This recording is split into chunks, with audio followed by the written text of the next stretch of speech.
Sinyal hubungan antara pasangan kubu 01 Anies Baswedan Muhaimin Iskandar dan pasangan kubu 03 Ganjar Pranowo Mahfud MD semakin dekat menjelang Pilpres 2024. Kabar penjajakan komunikasi koalisi paslon nomor urut 01 dan paslon nomor urut 03 mulai intens terjalin seiring prediksi Pilpres 2024 bakal berlangsung dalam 2 putaran.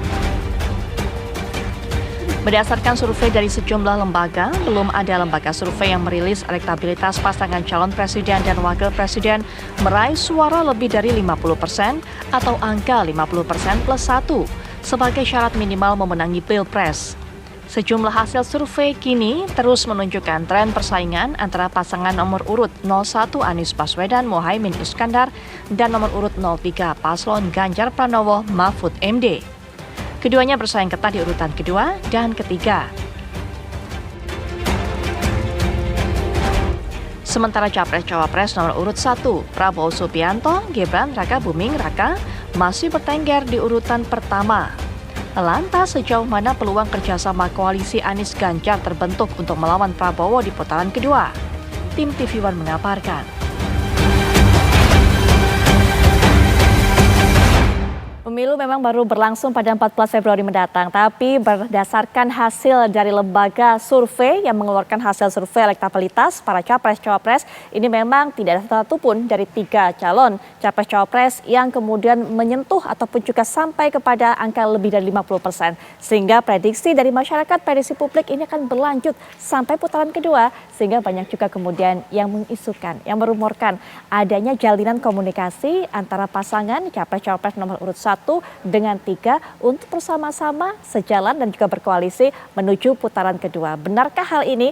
Ada satu lagi yang kemudian membuat publik memiliki spekulasi hal tersebut, yaitu melihat gerak-gerik dari tokoh-tokoh papan atas dari partai-partai pengusung nomor 1 dan nomor 3 yang sepertinya interaksinya semakin dekat. Kemudian juga adanya pujian-pujian yang disampaikan oleh Anies Baswedan mengenai Megawati Soekarno Putri. Termasuk juga kalau Anda lihat tadi interaksi dari Mbak Puan dan juga Pak Anies dan juga Caimin. Dan juga ada sebuah keterangan disampaikan oleh Sekjen PDIP yang mengaku sudah berkomunikasi mengenai hal ini dengan Yusuf Kala. Kita akan pantau, kita akan lihat sejauh mana kemudian komunikasi terjalin dan juga apa tanggapan dari pasangan capres-cawapres nomor urut 2. Untuk bisa berbicara lebih lanjut mengenai hal ini sudah hadir tentunya pengamat politik di samping saya, Mas Wasisto Raharjo Jati yang juga akan memberikan pendapatnya mengenai hal ini. Selamat malam, Mas Wasisto. Selamat malam juga. Baik, dan juga secara daring sudah bergabung para juru bicara dari masing-masing pasangan capres-cawapres. Saya mungkin akan memperkenalkan dari pasangan nomor 1 terlebih dahulu, pasangan Amin. Sudah ada Pak Saiful Huda. Assalamualaikum warahmatullahi wabarakatuh. Selamat malam Pak Huda. Salam Mbak Putri, Mas Arya, Mas Hasan. Baik, kemudian juga untuk mewakili pasangan nomor 2 yaitu Pak Prabowo dan juga Mas Gibran ada Pak Hasan Nasbi. Selamat malam. Assalamualaikum warahmatullahi wabarakatuh Pak Hasan Nasbi. Selamat malam. Mas Saiful, selamat malam Mas Arya Bimo. Ya, ya Pak Hasan, selamat malam. Baik, sudah ada Mas Bimo juga, Mas Arya Bima yang juga merupakan perwakilan dari pasangan nomor 3, Pak Ganjar dan juga Prof Mahfud. Selamat malam Mas Bimo, gimana kabarnya? Ya Mbak Putri, tetap sehat dan tetap waras. Baik. Pak Saiful, Pak Hasan. Oke, langsung saja Mas Bimo, sudah sejauh apa sih ini komunikasi dijalin dengan pasangan nomor 1 ini? Kalau di tingkat bawah, saya melihat di grassroots, di akar rumput, di elektoral bawah memang ada perasaan yang mulai nyambung ya. Justru saya mendapatkan pertalian itu di tingkat bawah seperti persoalan baliho 0103 yang sering geser-geser atau kadang berubah-ubah atau kadang hilang, terus akhirnya mereka saling ketemu, kemudian beberapa pertemuan yang kadang ada oknum, sekali lagi beberapa aparat baik dari aparat hijau, aparat coklat, kemudian beberapa kades-kadesnya yang diusung di dalam kades. Akar rumput ini kan banyak jagokan kades. Nah kadang ada pemanggilan-pemanggilan dari Kejarinya, dari Kapolresnya itu mulai mereka menjadi ada kebersamaan karena faktor-faktor yang terdiskriminasi karena aparat. Itu di bawah ada komunikasi yang intensif. Saya lihat antara 01 dan 03. Kalau di elit kelihatannya sekarang masih pada konsentrasi untuk keinginan mendapatkan satu putaran, baik itu di 01, 02, dan 03. Namun ada yang menarik, 01 dan 03 pengen bahwa Pilpres besok itu harus menjadi hajatan publik, hajatan rakyat.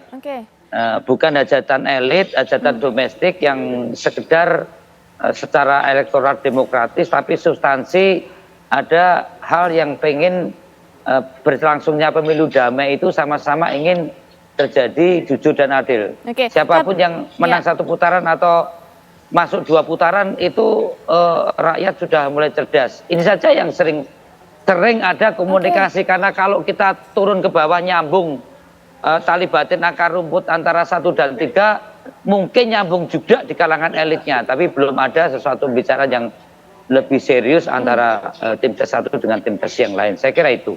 Baik, Pak Huda, apakah memang hanya sebatas itu saja untuk bisa menjamin bahwa atau keinginannya menjadi satu, yaitu sepakat bahwa pemilu harus berjalan secara jujur dan adil? Apakah tidak ada rencana kemudian untuk bisa bergandengan tangan, berkoalisi menyambut putaran kedua? Ya paling nggak gini, ini sudah saya mulai dengan Mas Bimo, ini nggak janjian nih, sama-sama warna hitam ini. Halo? Iya. Iya. Halo Mbak? Iya, silakan Pak Huda, kami mendengarkan. Ya Mas Huda. Pak Huda? Sinyalnya rada pedot itu. Iya, Pak Huda, sepertinya ada gangguan komunikasi antara kami dengan Pak Huda. Kami akan coba perbaiki, nanti kita akan dengarkan kembali pernyataan dari Pak Huda. Tapi sebelumnya kita juga ingin mendengarkan bagaimana kemudian tanggapan dari Pak Hasan Nasbi melihat isu adanya jalinan komunikasi antara pasangan 1 dengan pasangan 2, terutama menyambut putaran kedua. Seperti ini Pak Hasan Nasbi. Karena kan kalau kita lihat memang pasangan nomor urut 2 ini begitu yakin bahwa pemilu akan berlangsung hanya 1 putaran. Ya, pertama saya pengen bilang bahwa janjiannya memang nggak janjian. Saya juga baju dalamnya hitam kok. Jadi sama ya. Betul. Jadi gitu. Nah, sebenarnya yang yakin 1 putaran tidak hanya dari tim 02. Saya rasa juga Ibu Megawati 2 hari yang lalu juga sangat yakin bahwa Ganjar Mahfud akan menang 1 putaran juga. Jadi buat kita ya kita apresiasi itu. Keyakinan dari masing-masing calon presiden, calon wakil presiden ini buat kita sama-sama jadi pemacu semangat untuk bisa 1 putaran. Mungkin juga saya tidak tahu persis. Kalau dulu awal-awal sih timnya Mas Anies dan Caimin juga yakin 1 putaran, tapi saya nggak tahu sekarang masih dengan keyakinan yang sama atau enggak. Kalau misalnya keyakinannya masih sama, berarti kita semua juga sepakat nih, sama-sama yakin akan bisa berjalan 1 putaran. Nah, saya mungkin juga ingin mengapresiasi kalau misalnya sudah mulai ada komunikasi misalnya ya, yang diberitakan misalnya antara apakah itu entah dari grassroots, apakah itu dari elitnya antara pasangan 03 dengan pasangan 01, buat saya ini semacam berkah demokrasi, berkah pemilu. Orang yang mungkin berpikir kemarin-kemarin ini mungkin sulit untuk bertemu ya, sulit untuk berkomunikasi, sulit untuk menjajaki kerjasama, bahkan mungkin dulu pernah ada statement bahwa partai tertentu tidak akan pernah komunikasi gitu atau berkoalisi dengan partai tertentu lain misalnya. Hari ini ternyata memang demokrasi membuka jalan untuk silaturahmi buat orang-orang yang mungkin dikira di kemarin-kemarin gitu beberapa bulan lalu yang nggak mungkin bisa bertemu. Ini kan sama seperti dicontohkan oleh Pak Jokowi dengan Pak Prabowo. Habis Pilpres 2009 justru mereka menyatu, mereka jadi sangat kompak sampai hari ini. Jadi menurut saya silaturahmi, komunikasi itu suatu hal yang harus diapresiasi.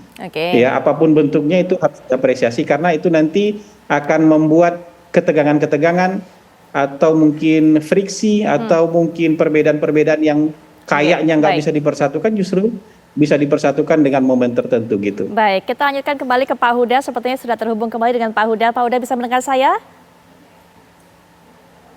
Bisa, Mbak Putri? Baik, Pak Huda Oke. tadi terputus sampai Pak Huda kemudian menceritakan nggak janjian sama Mas Bimo pakai baju hitam. Tapi sepertinya ini sudah sehati atau sudah memperlihatkan kekompakan. Tapi Pak Huda yakin selama ini pembicaraan dengan nomor 3 ini hanya sebatas menjaga pemilu jurdil. Kalau hanya sebatas itu, nomor 2 apa nggak diajak juga komunikasi mengenai hal ini? Yakin ya, ada suasana yang secara objektif itu harus diakui. Mas Bimo dan teman-teman di PDIP juga merasakan hal yang sama, bahwa memasuki Pilpres sejak dari tahapan sampai penetapan, kan ada lompatan-lompatan yang pada konteks demokrasi kira-kira kita merasakan ada sesuatu yang kira-kira tidak sesuai dengan apa yang kita kehendaki melihat Pilpres 2024. Jadi yang lalu ada perasaan yang sama, senasib sepenanggungan melihat persoalan, sebenarnya dimulai dari kondisi objektif yang terjadi hari-hari terakhir-akhir inilah, kira-kira begitu. Nah, proses itu terus berjalan ketika melalui tahapan kampanye 75 hari yang tinggal 30 hari lagi ini, di mana tadi Mas Bimo cukup detail menjelaskan bagaimana situasi di lapangan antara pemilih Amin dengan pemilih Mas Ganjar. Senasib juga yang tadi disampaikan juga oleh Mas Arya Bima. Nah, pada konteks itu kira-kira ada suasana batin yang lalu suasananya kita rasakan bersama. Dan mungkin suasana ini tidak dirasakan oleh Mas Hasan Nasbi di 02, ya gitu. Itu yang pertama ya. Yeah. Yang kedua, menyangkut soal kerjasama, komunikasi dan seterusnya. Tadi juga sudah dimulai oleh Mas Arya Bima, memang di level elit belum ada pertemuan resmi, diskusi resmi atau saling memutus antar 01 dengan 03 belum ada. Jadi sifatnya masih komunikasi cair antar elit karena memang saling kenal dan selama ini berteman di DPR, berteman di luar karena bersama aktivis dan seterusnya. Karena kita sama-sama tetap berjuang baik. Dan kita hormati hak politik masing-masing pendukung kita supaya dalam Pilpres ini jangan diganggu karena faktor misalnya ada isu mendorong satu putaran dengan berbagai cara dan seterusnya. Baik Pak Huda, kami dapatkan penjelasan hingga sejauh ini, tapi nanti setelah jeda kami akan perdalam lagi, termasuk juga kita akan masuk ke judul. Kami bawakan judul yaitu Prabowo Anies berebut hati Megawati, karena memang ada puja-puji yang disampaikan baik oleh Pak Anies ataupun juga Pak Prabowo. Apa maksudnya? Apakah memang berencana untuk bisa menggandeng kubu nomor 03 ini jika memang pemilu berlanjut di putaran kedua? Nanti Mas Wasid juga akan berikan pandangannya, tapi setelah jeda kami segera kembali. Mas Bimo sudah menjelaskan tadi sebelum jeda bahwa justru komunikasi antara nomor 1 dengan nomor 3 ini terciptanya awalnya dari grassroots terlebih dahulu, dari akar rumput karena merasa senasib yang kemudian diamini juga oleh Pak Huda. Tapi Mas Wasisto bagaimana melihatnya? Karena ini kan warnanya berbeda antara kedua pasang ini mengenai akar rumputnya. Akankah kemudian ini bisa bersatu dan ada kemungkinan mereka ini berkoalisi sama-sama saling dukung untuk menuju putaran 2? Iya, jadi kalau yang bisa kita katakan di sini ada dua prasyarat utama ya. Yang pertama, bagaimana menyamakan persepsi antara pemilih akar rumput dengan para elitnya. Karena faktor pertama ini yang kadangkala yang sangat krusial untuk kemudian menjadi kunci apakah yang di atas itu akan juga selaras. Biasanya memang di beberapa kasus ya itu ada yang menurut, ada yang satu komando, ada yang punya kebijakan sendiri. Artinya menyamakan suasana kebatinan antara pemilih dan juga elit ini yang saya pikir menjadi faktor sangat penting ya, menjembatani itu seperti apa. Nah, yang kedua mungkin soal akomodasi ya, karena tentu di sini mengajak elit yang itu sudah beda koalisi ke dalam kubu baru itu kan tentu perlu ada semacam akomodasi yang perlu dibicarakan ya, dan itu tentu tidak mudah untuk dibicarakan, artinya perlu negosiasi panjang dan itu makan waktu pula. Jadi kalau kita lihat dari pernyataan beliau-beliau ini memang kita perlu melihat yang menjadi corak mendasar dalam konteks ini kan masih suasana kebatinan yang sama. Cuman apakah ini trennya akan lanjut atau memang masih sekedar merespon hasil survei, kita belum tahu. Karena lagi-lagi ya, kalau soal suasana kebatinan ini kan memang terkait pula dengan dilema elektabilitas ya. Apakah memang ini sekedar hanya untuk upaya untuk membentuk koalisi super, atau memang itu hanya merespon dari hasil survei yang ada sekarang. Baik, baik. Tapi jika kita berbicara mengenai kemungkinan adanya koalisi kalau pemilu ini berlanjut sampai putaran kedua, sepertinya dari masing-masing pasangan capres, cawapres dari baik nomor 1 dan juga nomor 2 ini memberikan puji-puji yang cukup tinggi kepada Bu Mega, Mas Bimo. Pak Prabowo mengatakan dalam acara diskusi dengan Kadin tadi bahwa Bu Mega ini memiliki jasa yang besar, tidak akan pernah terlupakan, begitu diapresiasi oleh beliau. Kemudian Pak Anies juga mengatakan pada saat hari ulang tahun PDIP kemarin 10 Januari bahwa Bu Megawati ini memang sangat konsisten mengenai demokrasi begitu. Apakah ini salah satu upaya kalau menurut Mas Bimo untuk bisa menarik perhatian dari pasangan 3 untuk nanti diajak bergandengan tangan di putaran kedua? Monggo ya, saling memberi apresiasi di antara para tokoh politik saat ini memang perlu ya untuk mendinginkan suasana yang akan semakin keras atau tegang. Apalagi sekali lagi bahwa saya sekarang ini ada di posisi daerah pemilihan saya, jadi rakyat ini mulai dewasa dan juga makin cerdas. Rakyat juga sebenarnya mampu mau menerima kemenangan dan juga kekalahan ya, di dalam satu kontestasi yang mereka sudah terbiasa dari Pilkades, Pilgub, Pilbub, Pileg, Pilpres selama hampir 20 tahun ini. Tetapi sebaliknya rakyat itu pasti marah, pasti kecewa, bahkan gresulo, grundel, kadang melawan ya. Kalau dalam kontestasi ini ada sesuatu ketidaknetralitas aparat, campur tangan aparat demi menangkan salah satu pihak. Ini yang kemarin Ibu Mega sampaikan, bagaimana akar rumput, bagaimana menjaga konstitusi demokrasi yang prosedural, bagaimana keinginan netralitas aparat. Jadi saling memuji pemilu ini sebagai hajatan rakyat yang harus kita jaga bersama-sama, dan bagaimana kontestasi ini tidak memunculkan hal-hal yang sifatnya diskriminasi. Saya sepakat jangan terlalu mengglorifikasi satu pataran sebagai satu tujuan. Bagaimana pemilu ini damai adalah akibat dari jujur dan adilnya aparat negara, yang itu semua adalah satu prasyarat untuk terjadi perdamaian. Pemilu yang damai tadi, inilah Ibu Mega, inilah track record Ibu Mega yang kalau dulu sewaktu pemilu 2004 itu mau menggunakan orkestrasi aparat, itu sangat dimungkinkan untuk tidak netral. Ya, saya melihat bahwa historis Ibu Mega menyampaikan bagaimana demokrasi harus jangan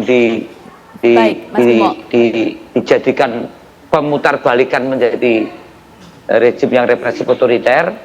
Dan saling memberikan apresiasi itu tidak hanya sikap keadaan untuk nanti bisa bekerja sama, tapi juga keteladanan bagi kita semua supaya hajatan rakyat ini berlangsung dengan baik. Bahwa akhirnya ada satu putaran, dua putaran, Mas Bimo, ada kerjasama berikutnya, saya kira sebagai satu akibat, saya kira itu. Baik, ini menarik apa yang disampaikan oleh Mas Bimo bahwa temuannya suara-suara dari masyarakat, akar rumput, ketika kemudian menemui mereka atau menemui masyarakat di dapil ini ada kekecewaan. Nah, ini mungkin bisa ditanggapi juga oleh Pak Hasan Nasbi, kekecewaan masyarakat yang melihat adanya ketidaknetralan ditunjukkan oleh aparat. Pak Hasan Nasbi.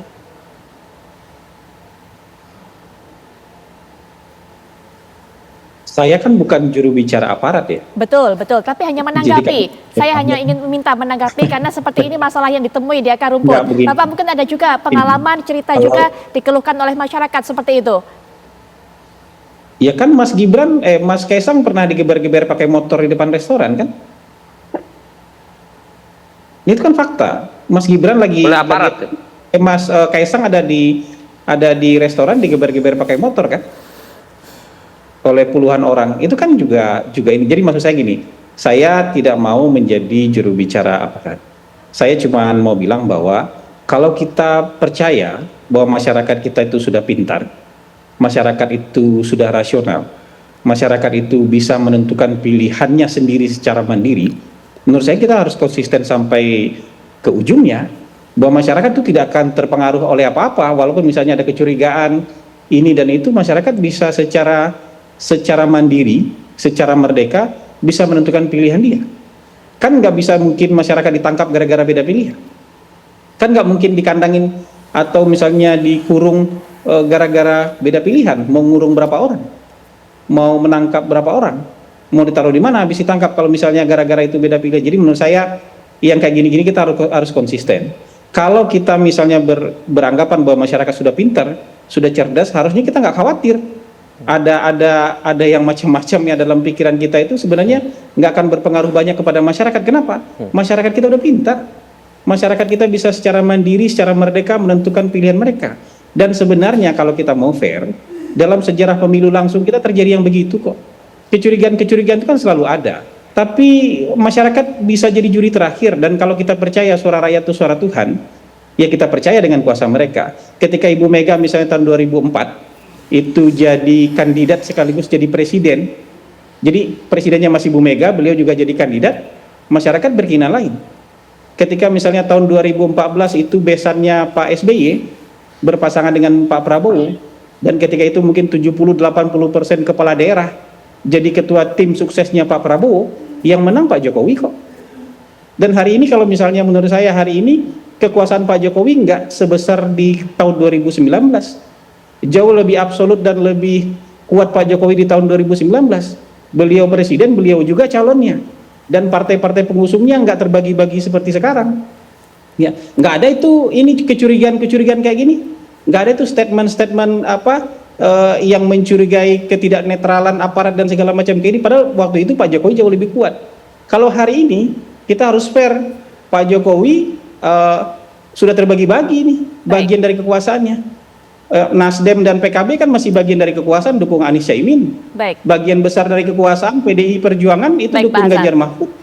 Itu Pak Prabowo juga bagian dari kekuasaan. Jadi menurut saya hari ini justru kekuasaan Pak Jokowi jauh lebih tidak absolut gitu. Jauh lebih tidak kuat dibandingkan dengan tahun 2019 lalu, tapi nggak ada suara-suara kayak gitu saya dengar gitu. Apalagi hari ini gitu. Nanti kita akan lanjutkan kembali karena kita harus jeda terlebih dahulu. Nanti kita juga dengarkan tanggapan dari Pak Huda, tapi setelah jeda kami segera kembali saat lagi.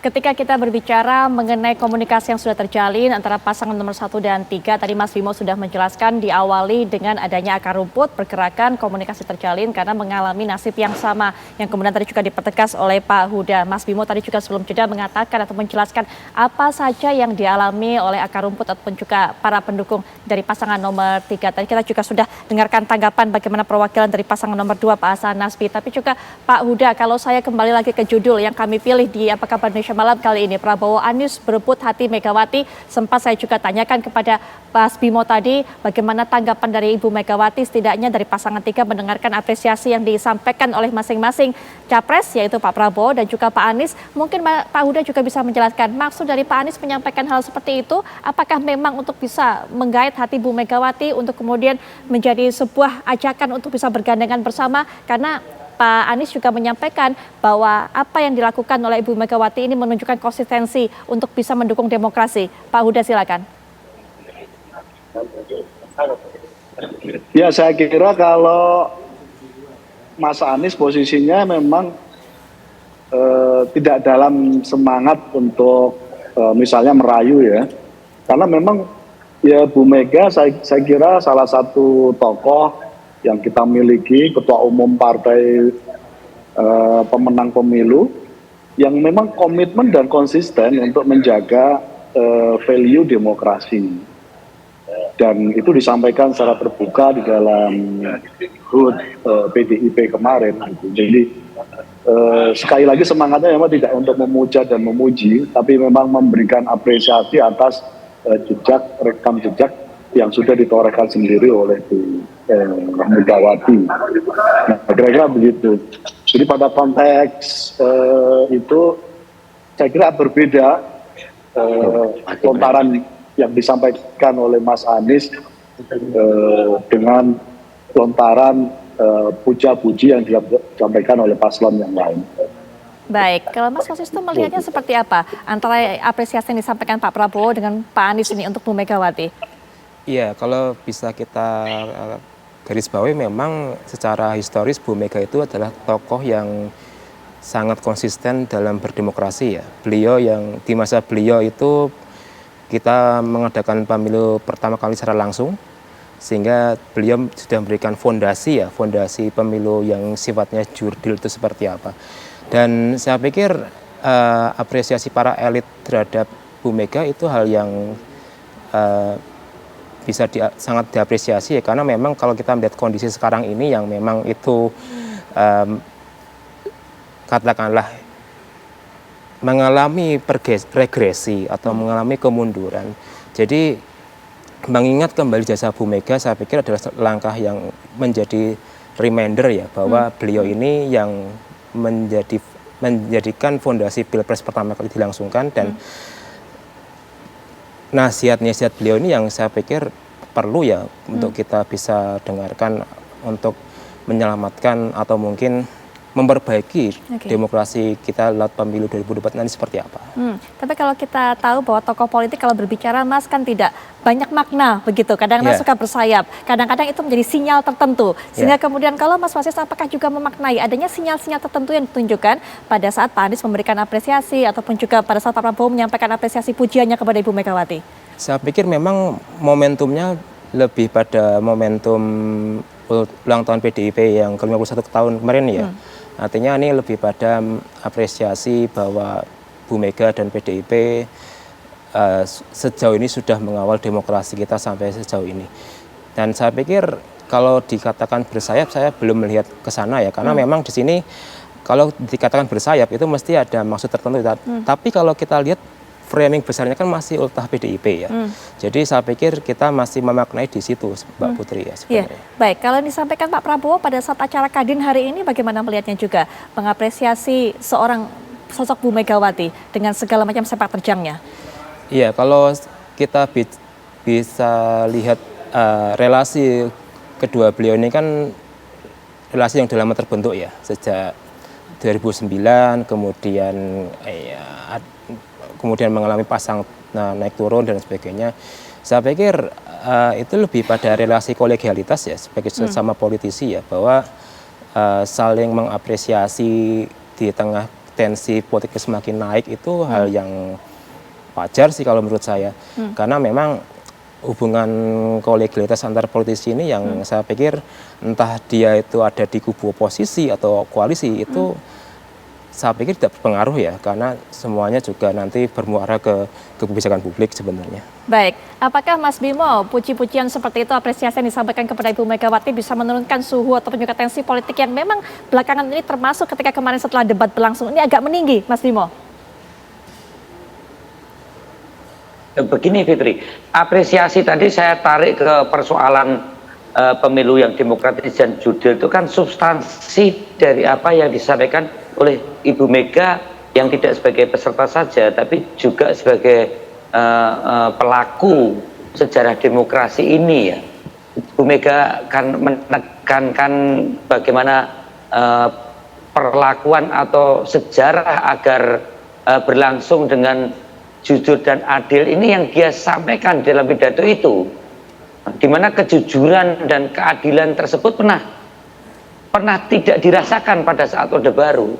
Dan reformasi yang terjadi 98, Ibu Mega memastikan bahwa pemilu jujur dan adil terutama Pilpres yang dia pelopori itu tidak hanya sebagai semboyan saja yang berakibat pada pemilu yang damai, itu harus dilaksanakan.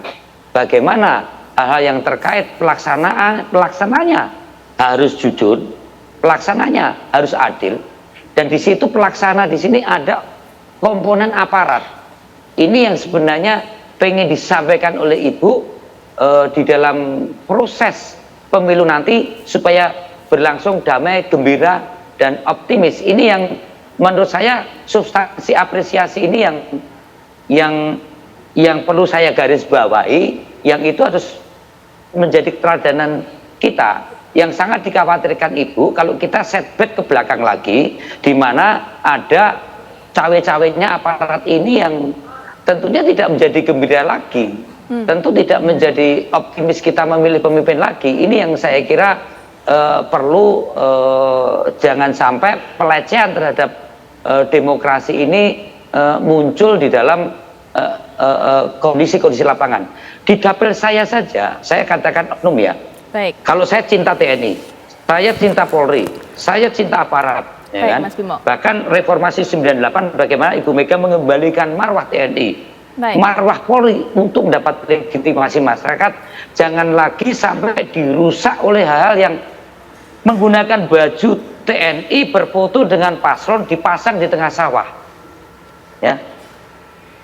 Amat sangat vulgarnya sudah hal yang diklarifikasi semacam walaupun ini. itu, Mas Bimo. Bagaimana kades, iya, walaupun diklarifikasi ya kan, bagaimana kades diundang ke Jari, kades diundang oleh aparat dalam situasi yang semacam ini. Saya pasang baleho di Juwiring jam 1 malam karena akan ada acara tim saya, jam 3 udah hilang semua. Baik Mas Bimo, ini Saya agak melihat, melebar, tapi oke lah sekarang ini terjadi. Maksud saya itulah yang perlu diapresiasi dalam pidato kemarin. Kalau ada apresiasi Pak Prabowo dan Mas Anies, kita terima kasih karena kita sepakat untuk melaksanakan hal-hal yang substansial tadi. Saya kira itu, Fitri. Oke, baik. Selanjutnya juga mungkin saya hanya bisa berikan kesempatan kepada para narasumber lainnya untuk memberikan pernyataan penutup juga sebagai penutup perbincangan ini. Dimulai dari Pak Hasan Nasbi terlebih dahulu. Silakan Pak Hasan Nasbi, atau mungkin juga ingin ditanggapi apa yang disampaikan oleh Mas Bimo tadi. Silakan. Ya, tapi kalau penekanannya baliho hilang, saya rasa seluruh caleg mengalami itu ya. Jadi rata menurut saya, bahkan teman-teman saya caleg yang saya kenal, yang ada di partai pengusung Prabowo dan Gibran itu juga mengalami hal yang sama. Tapi ini hanya sekedar ini aja. Jadi menurut saya itu terjadi di banyak sekali orang, kalau spanduk baliho dan segala macam itu terjadi di banyak orang. Saya cuma mau menekankan soal Pak Prabowo itu mau konsisten untuk menghargai jasa seluruh presiden yang pernah membangun Indonesia. Presiden-presiden itu punya plus minus, punya kelebihan dan kekurangan masing-masing. Ya, tapi mereka punya jasa juga terhadap bangsa Indonesia. Makanya semua perlu diapresiasi. Tidak hanya Pak Jokowi, tapi juga Pak SBY. Ya, tidak hanya Ibu Mega, tapi juga Gus Dur. Tidak hanya Soeharto, tapi juga Bung Karno. Jadi menurut saya kita harus adil lah. Presiden-presiden ini dengan segala kelebihan dan kekurangannya ada jasanya. Dan hari ini bangsa kita sampai di titik seperti ini pasti ada sumbangsih mereka. Kan rantai ini nggak terputus. Karena rantai nggak terputus itu kita bisa sampai pada kondisi yang seperti ini. Makanya Prabowo. Oh iya, dalam konteks ini saya diberi apresiasi ke Bu Mega. Dalam konteks kita bicara ini, Mas. Ya. Baik. Dan kemudian Baik, Pak Prabowo bertekad untuk juga melanjutkan seluruh legasi-legasi dari presiden-presiden terdahulu. Bukan untuk menafikan atau meniadakan peran dari presiden-presiden terdahulu. Mungkin Baik. begitu dari saya. Baik, Pak Huda terakhir closing statement juga. Silakan Pak Huda. Yang saya kira itu juga dalam tanya saya ini ya jujur sekali ada indikasi yang secara politik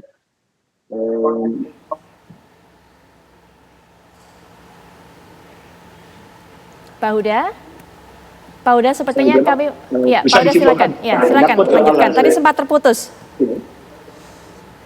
Oke, misalnya Pak Presiden memberikan komentar soal debat. Gitu. Menurut kita kan tidak perlu Presiden memberikan respon, mengomentari debat, gitu. Karena cenderung komentar beliau membela salah satu kandidat. Gitu. Nah, pada konteks yang begini-beginilah saya kira jadi semakin wajar bahwa ada suasana di bawah yang kira-kira menyimpulkan ada indikasi ketidaknetralan dalam hal ini pemerintah untuk kompetisi yang sedang kita hadapi Pilpres hari ini. Nah, dalam situasi yang semacam ini, itulah lalu publik, lalu paslon-paslon indikasi yang semacam ini menjadikan suasana Pilpres tidak dalam suasana ini fair, begitu. Nah, pada konteks suasana yang semacam itu, kita ingin sekali lagi Baik. Baik, Pak Huda. posisi kami terhadap Ibu Mega tidak dalam posisi puja-puji. Baik, Pak Huda, mohon Tapi maaf posisi juga. kami dalam semangat Ya. karena menjaga, sama-sama ingin menjaga pemilu berjalan dengan jujur. Baik, Pak Huda, mohon maaf juga durasinya terbatas untuk Pak narasumber dalam perbincangan ini, tapi terima kasih sudah memberikan pandangannya. Terima kasih Mas Wasisto, terima kasih Pak Huda, Mas Bimo, terima kasih Pak Hasan Nasbi juga, terima kasih semuanya. Yang pasti kami akan terus kabarkan kabar-kabar mengenai pemilu ini karena kami kabarkan Anda putuskan.